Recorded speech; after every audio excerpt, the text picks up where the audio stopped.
여러분 주 안에서 만나서 반갑습니다. 추석 명절을 잘 보내고 계십니까?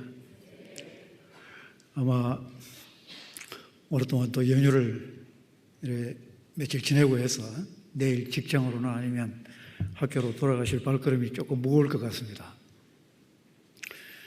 저는 추석 명절 동안에 특별히 시편 35편 27절의 말씀을 계속 묵상을 했습니다. 그 종의 평안함을 기뻐하시는 여호와는 위대하시다. 하나님께서 자기 종의, 자기 사람들의 평안함, 형통, NIV 성경으로 읽으면 웰빙이라는 단어를 썼습니다. 한때 우리가 즐겨 썼던 이 웰빙이라는 단어가 시편 35편 27절 속에 영성경 속에 잘 나타나고 있는 것을 볼 수가 있는데, 우리 하나님은 자기 종의, 자기 자녀들의 웰빙을 기뻐하시는 Who delights and well-being of his servant.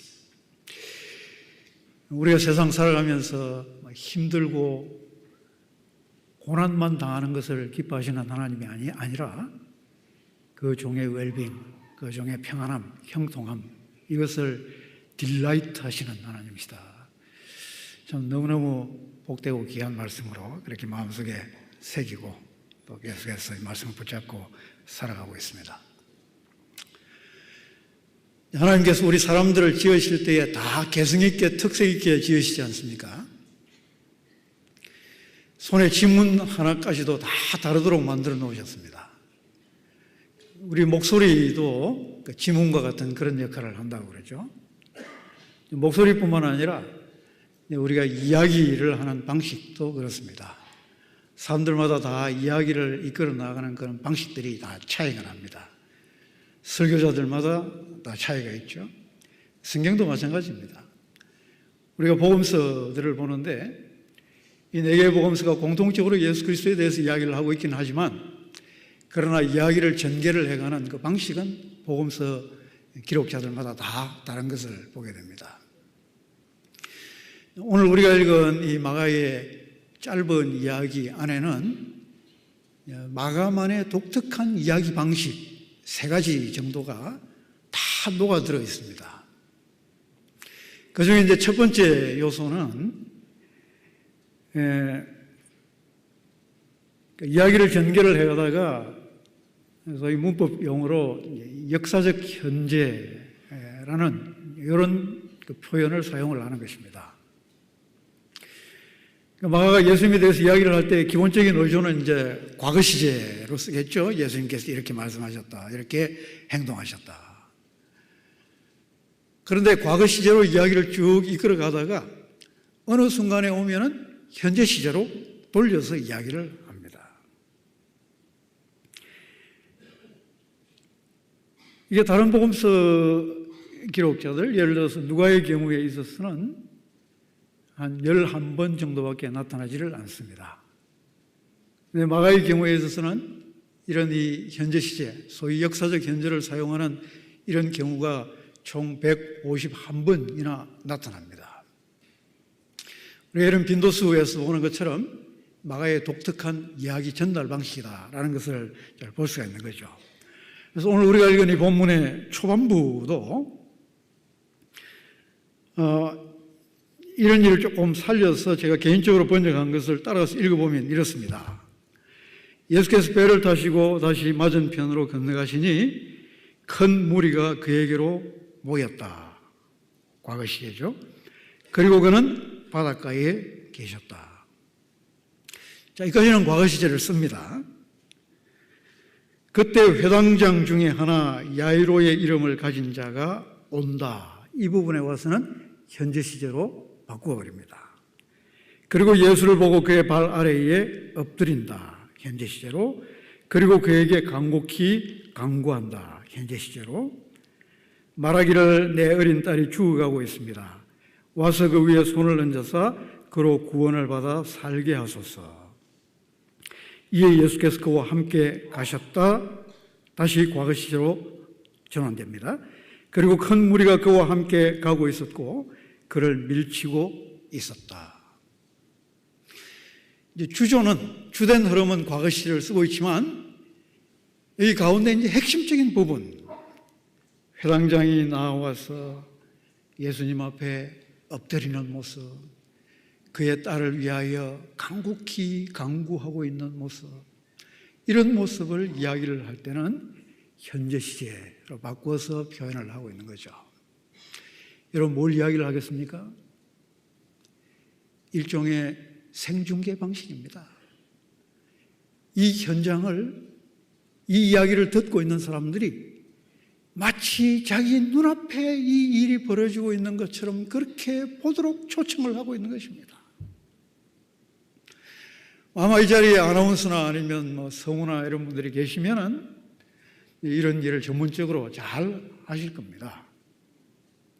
이를테면 이런 겁니다. 여러분 보십시오. 저기 어떤 사람이 예수님을 향하여 달려오고 있습니다. 누굴까요? 이 동네의 회당장인 야이로라는 사람입니다. 그런데 저 사람이 예수님 앞에 넙죽 엎드립니다. 있을 수 없는 일입니다. 회당장 하면은 그 동네에서 등망이 있고 또 학식이 있는 존경받는 사람인데 그런 사람이 지금 저 젊은 예수님 앞에 엎드리고 있습니다. 그냥 털썩 주저앉는 정도가 아닙니다. 그 발 앞에 마치 경배하듯이 엎드리고 있습니다. 그리고 입을 열어서 예수님께 뭔가 간곡하게 간구를 하고 있군요. 무슨 이야기를 할까요? 자기의 죽어가는 딸에 대한 이야기를 하고 있군요. 그 딸을 살려주십사라고 예수님께 간청을 하고 있습니다. 이런 방식으로 지금 생중계를 하고 있는 거죠. 읽는 사람이든 이 이야기를 듣는 사람이든 이 현장 속에 들어와서 그 현장을 마치 내 눈앞에 벌어지고 있는 사건처럼 그렇게 경험하도록 초청을 하고 있는 것입니다. 또 하나의 특징은 끼워 넣기의 방식입니다. 소위 샌드위치 기법이라는 것인데요. 야이로의 딸 이야기를 해가고 있다가 갑자기 그 사이에다가 혈루증 앓고 있는 이 여인의 이야기를 끼워 넣고 있습니다. 물론 이 기사만을 두고 볼 때는 이런 특징이 별로 마가만의 독특한 특징인가 이렇게 질문을 할 수도 있을 것입니다. 왜냐하면 마태나 누가 속에서도 같은 형태로 이야기가 전개되고 있는 것을 보기 때문에 그렇습니다. 그러나 이 이야기를 넘어서 우리가 마가복음을 전체적으로 주의 깊게 잘 읽어보면은 이런 방식의 이야기 전개가 하나의 독특한 마가의 이야기 방식을 이루고 있다는 것을 잘 볼 수가 있을 것입니다. 가장 대표적인 예가 11장에 소개되고 있는 무화과 나무 말라 죽은 이야기이지 않습니까? 베다니에서 아침에 나가다가 무화과 나무 열매가 없는 것을 보고 저주를 하십니다. 그 사이에 무슨 이야기가 들어갑니까? 예루살렘 성전에 올라가서 성전을 정결케 하는 이야기가 나타나고 있습니다. 그러다가 또다시 이 무화과 나무가 아니나 다를까 예수님의 말씀처럼 말라 죽어버린 이야기가 다시 계속 이어지고 있습니다. 이렇게 하나의 이야기 사이에다가 다른 이야기를 끼워 넣어서 이 전체를 하나의 의미의 단위로 구성을 하는 이런 방식인 거죠. 어찌 보면 이것이 이야기의 흐름을 끊는, 그래서 조금 산만하게 만드는 것 같은 그런 모습을 보일 수도 있습니다. 그러나 여러분, 우리가 샌드위치를 즐기지 않습니까? 샌드위치를 각각 따로 분해해서 먹지를 않죠. 그 전체를 우리가 통째로 묘미를 느끼는 것과 마찬가지입니다. 이야기가 끊어지는 것 같지만, 그러나 이런 방식을 통하여 이 전체 속에서 뭔가 중요한 의미를 우리에게 전달을 해 주고 있는 거죠. 특별히 전반부 이야기와 후반부 이야기 속에서 달라지고 있는 점이 뭔가, 어떤 점이 차이가 나고 있는가라는 것을 우리가 잘 눈여겨볼 필요가 있겠죠. 핵심적인 것은 이겁니다. 야이로가 예수님께 달려나와서 그 발 앞에 엎드리면서 간구하고 있는 내용이 뭡니까? 자기 딸에 대하여 내 딸이 죽어가고 있습니다. 죽음에 임박해 있습니다. 그러나 아직 죽지는 않았습니다. 후반부로 오면 어떤 변화가 일어납니까? 당신의 딸이 죽었다. 여러분, 죽어가고 있습니다. 와, 죽어버렸습니다. 엄청난 차이입니다. 엄청난 상황의 변화입니다. 돌이킬 수 없는 사태입니다. 인간의 관점에서 보면은 상황 종료입니다. 더 이상 손을 쓸 수 없는 그런 상황이 닥쳐오고 있는 거죠. 그래서 야이로의 집에서 온 사람들이 야이로에게 이야기하지 않습니까? 왜 선생을 더 귀찮게 하겠느냐? 여기서 접어라. 이제는 끝이다. 더 이상 아무것도 기대할 수 없는 상황이다. 그러나 예수님께서 하시는 말씀이 무엇입니까? 두려워 말아라. 믿기만 하여라. 믿기만 하여라. 여러분, 너무나 간단한 문장입니다. 믿기만 하여라. 그러나 이 간단한 문장 속에서 우리는 한 3가지 정도의 아주 깊은 의미들을 찾아 읽을 수가 있습니다. 첫 번째는 주어입니다. 우리가 명령문을 쓸 때 주어를 별로 밝히지를 않습니다. 2가지 가능성이 있겠죠. 복수로 너희가 되든지 아니면 단수로 너가 되든지. 이 경우의 주어는 너희가 아닌 너입니다. 개인 단수. 다시 말해서 다른 사람들은 이제 상황이 다 끝나버렸습니다. 종료되었습니다. 더 이상 아무것도 기대할 수 없는 상황입니다. 이렇게 이야기를 하고 있지만, 그러나 예수님은 야이로를 지금 개인적으로 부르고 계시는 거죠. 너는 어떻게 할 거냐? 너는 어떻게 생각하고 있니? 이런 급격하게 변화된 상황 속에서 너는 뭘 하려고 하고 있니? 때때로 저와 여러분들이 살아가면서 많은 예기치 못한 어려운 일들을 당합니다. 우리에게 특별하죠. 그러나 또 가만히 따지고 보면은 나에게만 그런 일들이 일어나는 건 아닙니다. 나보다 훨씬 더 힘들고 어렵게 어떤 일들을 겪어가고 있는 그런 사람들이 많이 있는 것을 보게 됩니다. 그렇지만 정작 우리가 어떤 어려움을 겪을 때에는 나에게는 그 일이 특별한 거죠. 남은 나보다 훨씬 더 크게 아프게 겪고 있을지 모르지만, 그러나 나에게는 그 일이 특별한 거죠.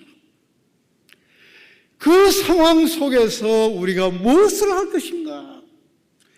그 상황 속에서 우리가 어떤 결단을 가지고 살아갈 것인가? 하나님 앞에 설 것인가? 하나님을 만날 것인가? 때때로 하나님께서는 이 세상 가운데 수많은 사람들이 있지만 그 수많은 사람들 속에서도 나를 구별하여 부르시는 순간이 있습니다. 너는 어떻게 해야 할 거니? 너는 이 순간 속에 뭘 하려고 하니? 하나님께서 특별히 나와의 만남을 원하시는 그 순간들 말이죠. 하나님은 그 상황 속에서 나의 결단을 보고 싶어 하시고, 내가 무엇을 행하는지, 취하는지, 따르는지 알기를 원하시고, 그가 비록 모든 사람들의 하나님이시만 그 일을 통하여 특별히 나의 하나님, 나의 주로 나를 찾으시는 그런 순간들이 있는 거죠. 지금 야이로는 그런 방식으로 예수 그리스도 앞에 서고 있습니다. 너는 믿기만 하라. 또 하나, 우리가 이 믿기만 하라라는 이 문장을 좀 더 뉘앙스를 잘 살려서 정확하게 옮기면 계속해서 믿기만 하라. 계속해서 믿기만 하라. 그래서 우리가 이 본문의 영어 번역을 찾아보면 keep on believing, keep on believing, 계속하여 믿으라. 왜냐하면 우리가 이제 동사의 시제를 헬라어 본문 속에서는 많이 구분을 합니다. 이게 과거 시제로 기록이 되어 있는지 아니면 현재 시제로 기록이 되어 있는지, 만일 이게 과거 시제로 기록이 되어 있다면 하나의 믿음이 발생하는 단회적인 사건, 다시 말해서 지금까지는 믿지 않았지만 지금 이 순간 믿으라, 지금 이 순간 결단해라, 이렇게 우리가 새겨야 되겠지만, 그러나 이 본문은 그런 과거 형태로 기록이 되기보다는 현재 형태로 기록이 되어 있습니다. 그것의 뉘앙스는 너는 믿음을 가지고 있지만 그 믿음을 계속해서 지켜가라, 유지하라 라는 것을 지금 요구하고 있는 것입니다. 왜 예수님께서 이것을 요구하실까요? 지금 야이로 앞에 닥쳐온 이 급격한 변화 때문에 그렇습니다. 상황이 너무 달라져 버린 것이죠. 처음 예수님 앞에 올 때는 죽어가고 있습니다. 아직은 살아 있습니다. 그러나 지금의 상황은 죽어버렸습니다. 인간의 관점에서 볼 때는 아무것도 더 이상 기대할 수 없는 상황이 되어버렸습니다. 이런 상황 속에서 예수님께서 야이로에게 요구하시는 것은 계속하여 믿으라라는 것입니다. 그가 처음 예수님 앞에 나올 때는 그래도 믿음이 있었기 때문에 나오지 않았습니까? 다른 방법으로는 이 죽어가는 딸을 살릴 방법이 없지만, 그러나 예수님께 가면은 예수님은 뭔가 방법을 가지고 계실 거야, 일말의 믿음을 가지고 나왔습니다. 그런데 상황이 너무 급격하게 바뀌어버린 이런 상황 속에서 그 역시 흔들릴 수 있지 않습니까? 그 역시 믿음을 포기할 수 있지 않습니까? 이제는 그만둬야 되겠구나. 저와 여러분이 마찬가지입니다. 우리가 당한 상황을 볼 때는 흔들리고 요동할 수밖에 없는 그런 상황들을 때때로 만납니다. 내가 계속 지속해 갈 수 있을까? 지탱해 갈 수 있을까?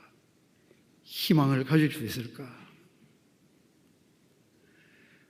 왜냐하면 기대했던 것들이 우리 앞에 당장 나타나기보다 오히려 기대했던 것보다 더 못한 상황으로 사태가 자꾸만 악화되어가는 그런 순간들도 있습니다. 하나만 해도 힘들고 괴로운데 거기다가 2개, 3개 연속해서 어려운 일들이 닥쳐오는 순간들도 있습니다. 이런 상황 속에서 내가 계속 버텨갈 수 있을까? 지탱해 갈 수 있을까? 포기하고 싶은 마음이 들 때도 있습니다.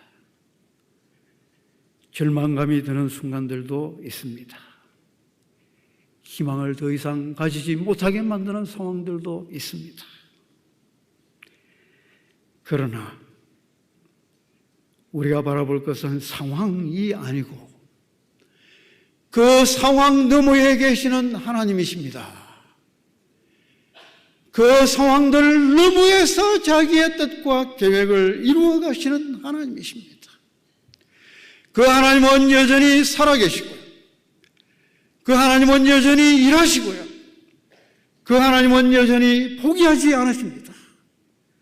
그 하나님은 여전히 저와 여러분을 사랑하시고 여전히 그 자녀된 그 종된 우리 한 사람 한 사람의 웰빙을, 형통을, 평안함을 즐거워하시는 우리의 아버지가 되시는 분이십니다. 이 하나님을 계속하여 믿으시기를 바랍니다. 그 믿음을 지속하시기를 바랍니다. 이것이 우리가 변화된 상황 속에서도 계속하여 걸어갈 수 있는 비결입니다. 계속하여 살아갈 수 있는 이유입니다. 또 하나 믿기만 하라. 누구를 믿으라는 말씀일까요? 본문 속에는 누구를 해당되는 이 말씀은 전혀 나타나지는 않습니다. 그러나 표현되지는 않았지만 답은 분명하겠죠. 나를이지 않습니까? 곧 예수님을. 이 야이로가 예수님을 믿었기 때문에 그래서 일말의 믿음을 가지고 예수님을 찾아왔습니다. 예수님은 그런 나를 계속하여 믿으라라고 요청을 하고 있는 거죠. 그러나 야이로가 처음 예수님을 찾아 나올 때에 그가 가졌던 믿음의 정도는 어떤 정도였을까요? 최소한 그는 예수님께서 병자들을 고치실 수 있는 분이시다. 뭔가 병든 사람을 온전케 하실 수 있는 분이시다. 라는 것에 대해서는 믿었겠죠. 그런데 여러분 지금 상황이 급격하게 바뀌어버리지 않았습니까? 이제는 죽어버렸습니다. 죽어버렸습니다. 인간의 관점에서 볼 때는 상황이 끝나버렸습니다. 인간의 관점에서 볼 때는 더 이상 기대할 것도 기다릴 것도 바랄 것도 없습니다. 접어버려야 될 상황이지 않습니까? 그런데 예수님은 계속하여 믿기를 요청하고 계시는데 그 믿음의 대상은 다름 아닌 예수님 자신인 거죠. 예수님 자신입니다. 왜 예수님은 이것을 야이로에게 요구할 수 있는 것일까요? 왜 그럴까요?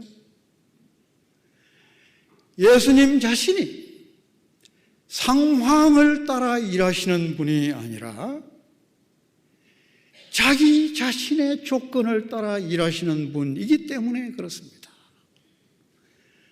예수님은 세상의 조건을 따라 일하시는 분이 아니라 자기 조건을 따라 일하시는 분이심을 믿으시기를 바랍니다.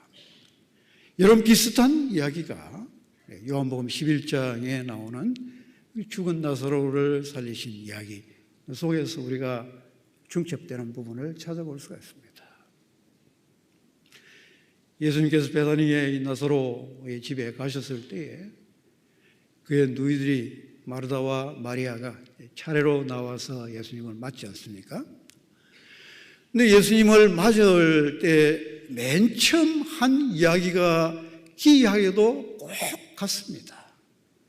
마르다가 예수님을 만나자마자 11장 21절에서 뭐라고 이야기를 하냐면은 만일 주께서 여기 계셨더라면 내 오라비가 죽지 아니하였겠나이다. 그리고 조금 더 지나가서 11장 32절에 마리아가 와서 예수님을 만나자마자 꼭 같이 하는 말이 같은 말입니다. 만일 주께서 여기 계셨더라면. 여러분, 이 이야기 배후에 깔려있는 것이 뭐겠습니까? 우리가 예수님께 기별을 드린 것은 아직도 나사로가 살아있는 동안에 와서 우리가 생각할 때 기회가 있을 때에 우리 오라비를 좀 고쳐주십사라는 것이었는데 근데 왜 이제야 나타나시는 겁니까? 왜 좀 진작에 안 오시고 이제 죽어버린 뒤에 오시면은 뭘 하자는 것입니까? 예수님에 대하여 뭔가 믿음을 안 가진 건 아니죠. 그러나 그 믿음의 정도가 어디까지인가라는 것을 잘 보여주지 않습니까? 살아있는 것, 그 조건입니다.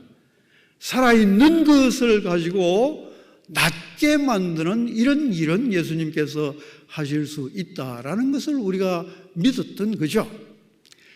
그러나 그런 정도가 아니라 이제 죽어버리면 어떡합니까? 상황이 달라져 버리면 어떡합니까?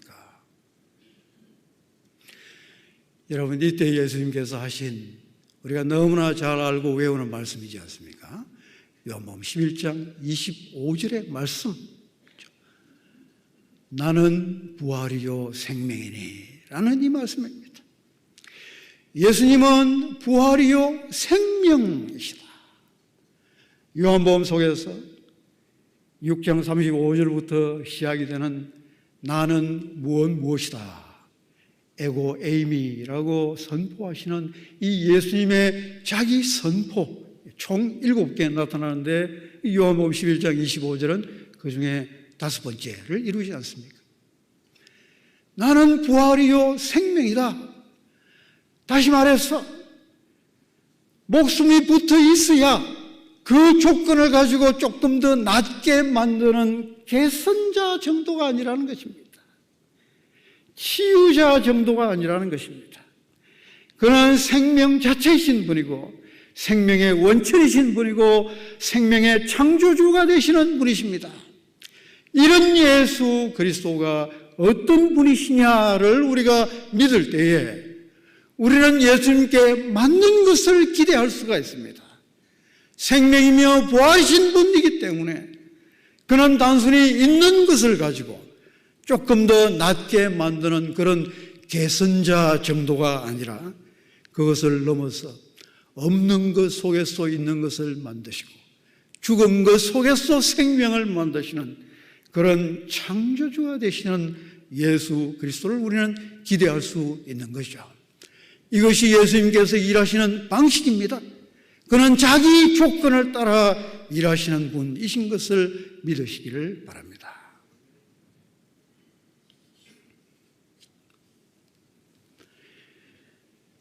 야이로의 딸을 살리시는 이 이야기 사이에 또 하나의 이야기가 끼어 있는 것을 보게 되죠.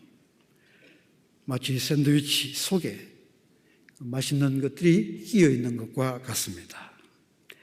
12해 동안 혈루증을 앓은 여인의 이야기입니다. 이 이야기도 따로 떼어서 놓고 보면은 마가가 자신의 이야기를 전개를 해갈 때에 사용하는 독특한 그만의 이야기 기법 중에 한 부분을 구성을 하고 있습니다. 세 번째 부분이죠. 마가는 마태나 누가와 달리 이 곧, 즉시 이런 용어를 아주 즐겨 사용을 하고 있습니다. 누가는 곧이란 이런 단어를 한 번밖에 쓰지를 않습니다. 마태는 한 5번 씁니다. 그러나 마가는 42회나 이 단어를 사용을 하고 있습니다. 오늘 우리 본문 29절에도 보면은 혈루 근원이 곧 마르매, 즉시 결과가 나타나죠. 30절에도 보면은 예수님께서 능력이 자기에게서 나간 것을 곧 스스로 하시고, 남이 알려줘서 안 것이 아니라 자기 안에서 자기 스스로 그 일을 하신 거죠. 곧, 즉시, 이런 단어를 우리 이 본문 속에도 심심치 않게 사용을 하고 있는 것을 보게 됩니다. 왜 마가는 유난히 이런 곧, 즉시라는 단어를 즐겨 사용을 할까? 마가가 좀 성격이 급한 사람인가? 그래서 즉시 효과가 눈에 나타나야 만족을 하는 그런 사람인가? 그런 건 아니고요. 우리에게 예수님께서 하시는 일을 더 생생하게 보여주고자 하는 그런 의도가 살아있기 때문에 그렇습니다. 여러분의 혈루증 여인의 고통, 몇 년 동안의 고통입니까? 12년입니다. 1년, 2년도 아니고 장장 12년입니다. 긴 시간입니다. 26절에도 보면은 많은 의사들에게 보였고 많은 괴로움을 겪었고 가진 것도 다 허비를 했습니다. 여러분, 이것도 우리가 원문을 따라 읽으면 소리 효과를 100% 활용을 하고 있습니다. 폴라, 폴론, 판타, 소위 두음법 앞에 같은 음을 넣어서 계속 반복적으로. 왜 그것을 하고 있습니까? 우리로 하여금 여기에 뭔가 누적되어 있는 아픔의 무게를, 청청이 켜가져 있는 그 아픔의 무게를 느껴보라는 것입니다. 하루 이틀의 아픔이 아닙니다. 1년, 2년의 아픔이 아닙니다.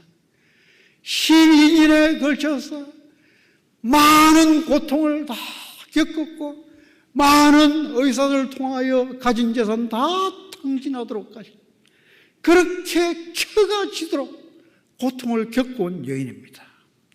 그런데 여러분, 29절에 이 여인이 믿음을 가지고 예수의 옷깃을 만질 때의 효과는 즉시 곧 나타났습니다.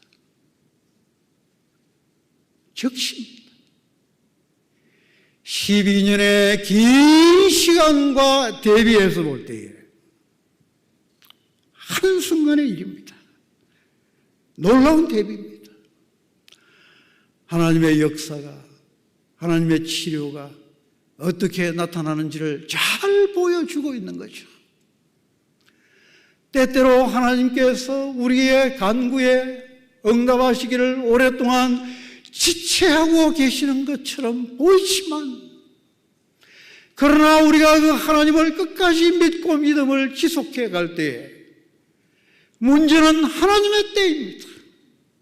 하나님의 때에 하나님의 일하시는 방식은 즉시 한순간에라도 모든 사태를, 모든 상황을 바꾸어내시는 하나님이신 것을 보여주고 있는 거죠. 우리가 여인의 그 상태를 아마 어릴 때부터 신앙생활을 해 오신 분들은 혈루병 이렇게 익숙하게 알고 계실 것입니다.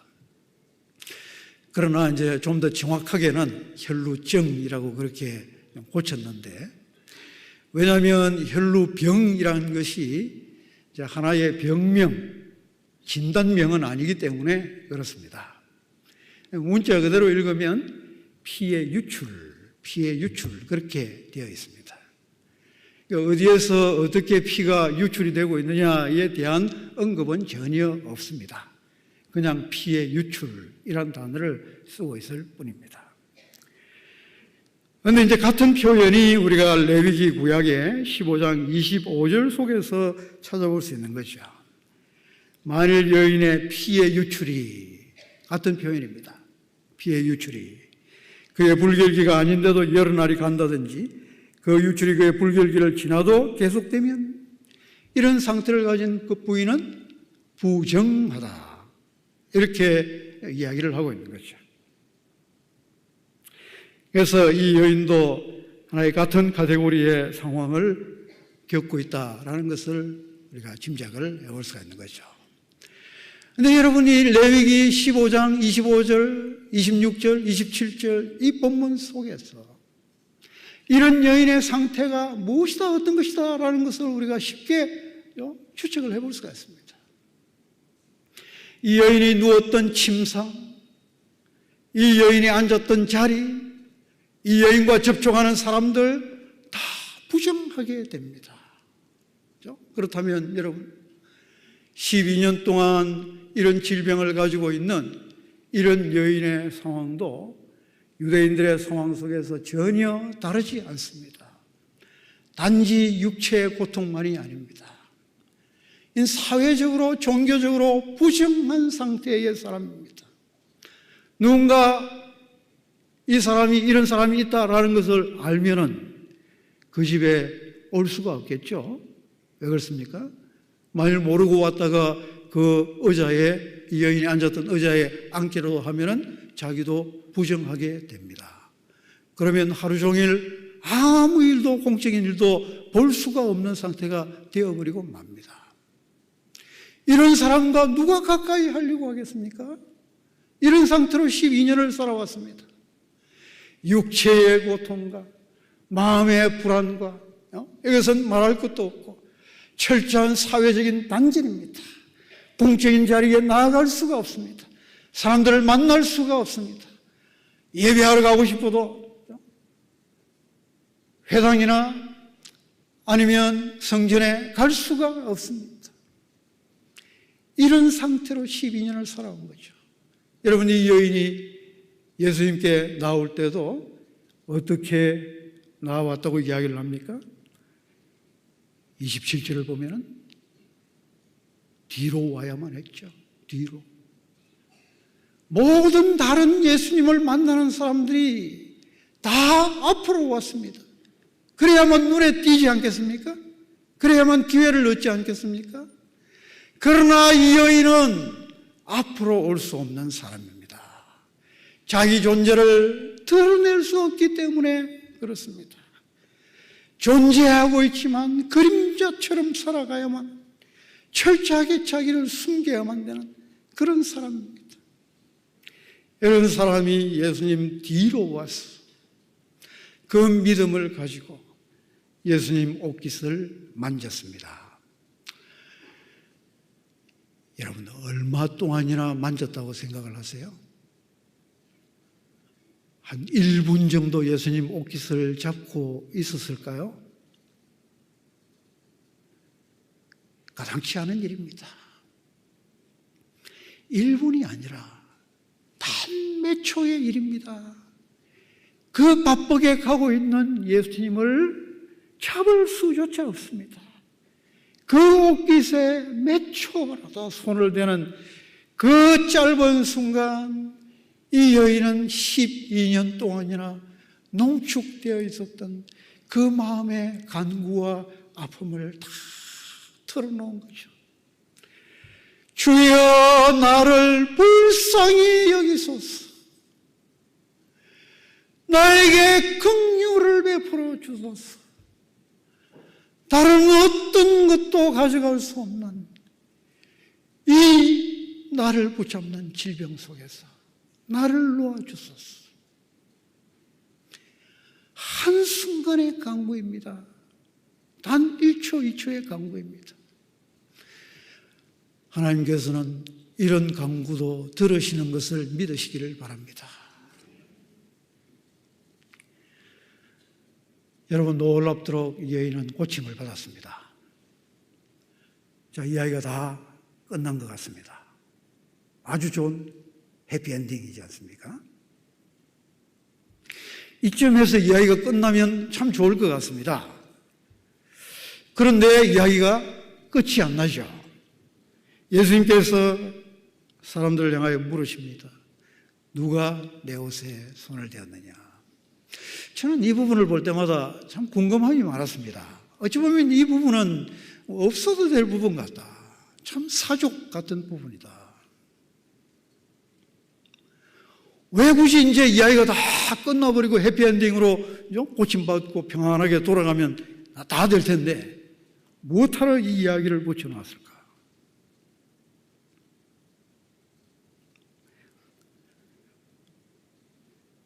예수님께서 이 질문을 하시는 데는 분명한 의도가 있는 것을 잘 알 수가 있습니다. 의도를 가지고 질문을 하신다는 건 우리가 32절을 통해서 잘 볼 수가 있습니다. 이를 행한 여자를. 비록 예수님께서 물으시기는 누가? 라고 물으시지만, 그러나 그분의 눈길은 누구를 향하여 가고 있습니까? 이 일 행한 그 바로 여인을 향하고 있습니다. 어떤 대답들이 나옵니까? 먼저는 제자들의 대답이죠. 제자들은 예수님께서 왜 이런 질문을 하는지 알 수가 없습니다. 예수님의 의도가 뭔지 알 길이 없습니다. 관심도 없습니다. 그래서 하는 대답이 뭡니까? 예수님, 지금 이 많은 무리가 예수님 주변에서 밀치고 있는데 어디 예수님 옷깃에 손단 사람이 한두 사람입니까? 그걸 무슨 질문이라고 하시고 있습니까? 철저하게 그들은 제3자의 입장에서 답을 하고 있는 거죠. 그러나 이 여인은 어떻습니까? 33절에 보면은 이 여인은 예수님 앞에 엎드려서 모든 사실을 여쭈었다 하고 이야기를 하고 있습니다. 모든 사실. 이 여인이 예수님께 한 말이 모든 사실, 딱 그랬을까요? 짧게 줄여서 모든 사실이라고 썼지만 우리가 재구성을 해오면 이런 것이지 않겠습니까? 제가 1인칭 고백입니다. 1인칭 이야기입니다. 제가 12년 동안 이런 질병 속에 놓여 있었습니다. 12년 동안 많은 의사들을 보았지만 아무도 고쳐주지를 못했습니다. 제가 가진 모든 것 다 탕진했습니다. 그런데 어느 날 절망에 빠질 만한 순간 저에게 예수님의 소식이 들려왔습니다. 제 마음속에 믿음이 생겼습니다. 그래서 제가 예수님 뒤로 가만히 다가와서 예수님의 옷깃을 만졌습니다. 그리고 제가 고침을 받았습니다. 이 여인의 이야기는 처음부터 끝까지 나의 이야기입니다. 1인칭의 이야기입니다. 제3자의 이야기가 아닙니다. 이것이 믿음의 이야기입니다. 이것이 저와 여러분의 믿음의 이야기입니다. 우리가 고백하는 하나님은 제3자의 입장에서 마치 나와 상관없는 어떤 존재를 진술하는 것과 같은 그런 이야기가 될 수가 없습니다. 그분은 나의 하나님이시고 나의 주님이십니다. 나의 이야기가 그분의 이야기고 그분의 이야기가 나의 이야기가 되는 그런 관계로 우리는 하나님에 대하여 말하고 고백하지 않습니까? 이런 마가가 오늘 우리에게 이 본문의 말씀을 들려주는 목적이, 지향점이 바로 거기에 있는 것입니다. 비록 이것이 오래전 예수님의 이야기고 오래전 예수님을 만났던 누군가의 이야기이지만 그러나 이 이야기의 지향점은 다름 아닌 바로 저와 여러분입니다. 바로 나입니다. 어떻게 예수님의 이야기가 나의 이야기가 되는지를 보여주고 있는 거죠.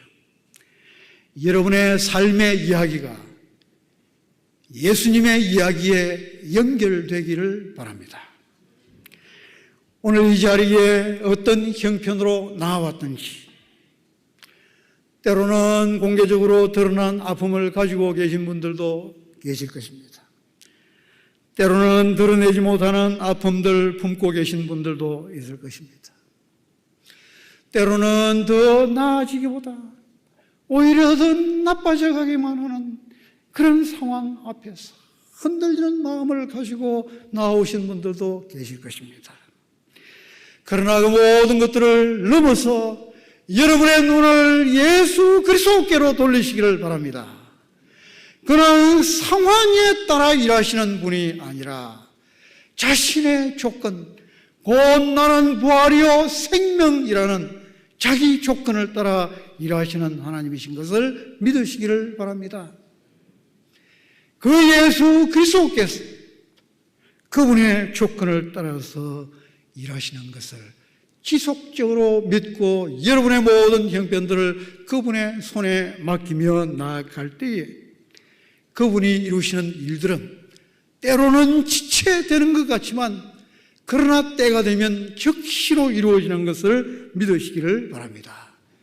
그리하여 하나님과의 관계의 이 이야기들이 풍성하여지고 여러분의 이야기를 통하여 이 세상 속에 하나님의 나라를 아름답게 세워나가는 일에 귀하게 쓰임받게 되기를 주의 이름으로 기원드립니다.